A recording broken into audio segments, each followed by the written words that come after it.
Hey, what's going on, everybody? It's PDF44 coming at you with another video. You've probably heard stuff like this come out of my mouth before, but every once in a while I'll see things online, and of course, I'll respond. Someone was calling Kevin Knox a bust, and is he a bust? Well, by definition, if you want to call a kid a bust, fine, go for it.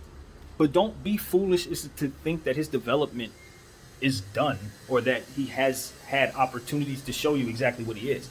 You ain't seen Kevin Knox. You don't. If you don't play, if you're not a Knicks fan who's watched the team probably 3 years back, 4 years back, maybe 3 or 4 years back, you haven't seen Kevin Knox. They don't play the kid, and they keep drafting people ahead of him. Listen, you know what Kevin Knox reminds me of? Honestly, he reminds me of Tobias Harris, but like a Tobias Harris body with like a Malik Monk type of beautiful shooting form. Do you understand what I mean by that? Like Tobias can shoot. This kid is more so a shooter. He's a weapon, like Malik Monk. And so what you need for him is to get him back in love with playing basketball. Because obviously being in this situation, no. Get him out of there. That's the first thing. Get him out of there. And the second thing is, put him in positions to do what it is that he does. Run him off some screens, put him in a corner, and let him shoot the ball. Use him like you would use Wilson Chandler back in the day. Use him like that. Don't ask him to defend people. Don't ask him to take the ball off the dribble. Don't ask him to play a lot of all kinds of stuff. No. You got to play to a kid's strengths when they're having confidence issues or when their development isn't going well. Don't make them focus on the weaknesses. Work on your strengths. And what he's good at is being a shooting weapon. And he's lost that in the Knicks, and they've lost faith in him. And who knows how his development's going, really? I'm not close to the team, but I remember what he was drafted to be, and I know it's only been 3 years. I'm not an idiot.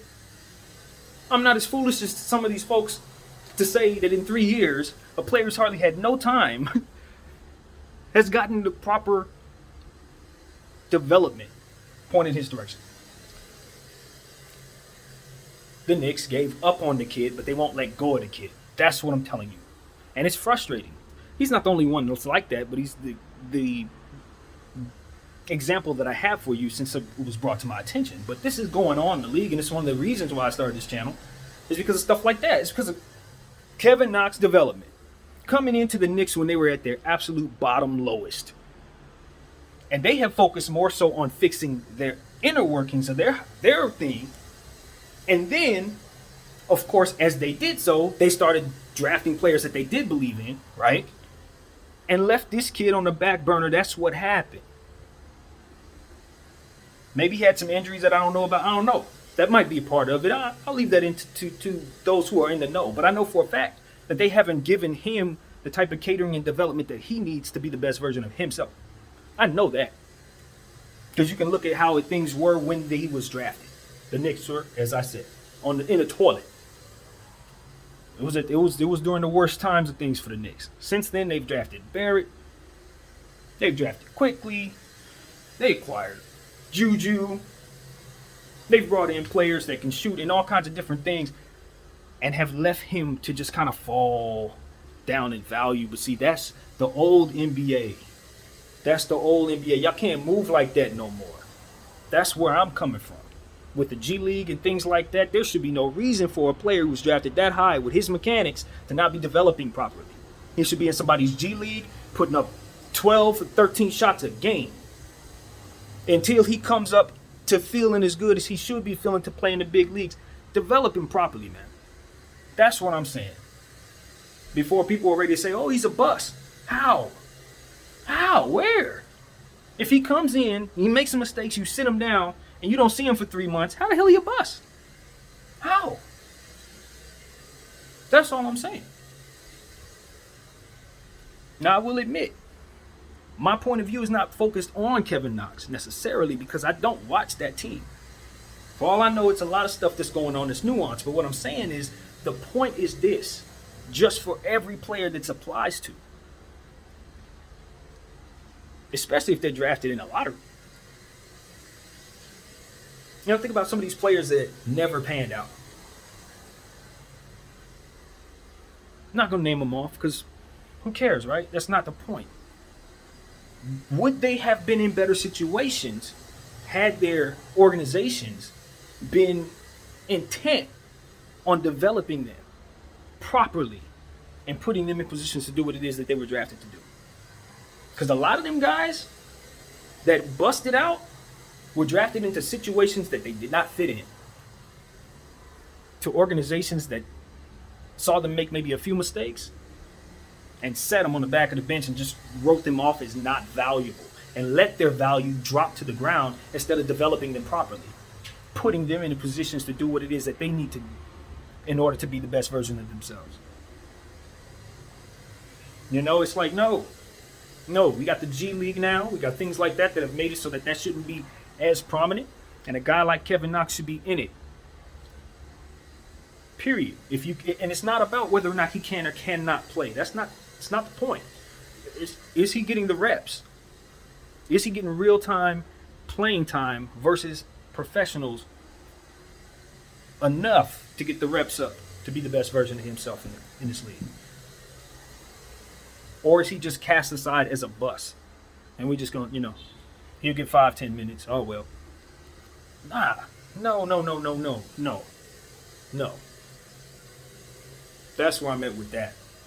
So I feel like that about a lot of other players around this league, past, present. You know what I mean? But Kevin Knox is a great example to talk about it.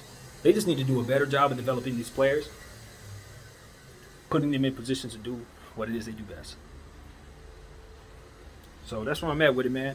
Hopefully Kevin can get to a new spot, place with good coaching, where he can get around people who will believe in what it is that he does, will help him get strong again, and whatever needs to be done to help him get to his best self, and use his big body and his shooting mechanics to carve a place into this league if he chooses to still want to play this game.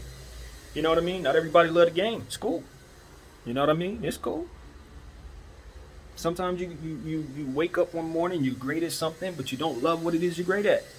Okay. Choose something else is fine. You're not obligated to do something you're great at if you hate it. And that stands for anybody. I feel that for anywhere you go. Just because I'm great at something, I don't mean I can write. Prime example, I can write poetry. I don't really enjoy it though. At times I enjoy it. I'm really good. I put words together. It comes to me easy. So I'm able to do these type of videos and run take Jake stuff. Words didn't come to me easy and early in life. So I can put them together and pick them apart. Do all things phonetically.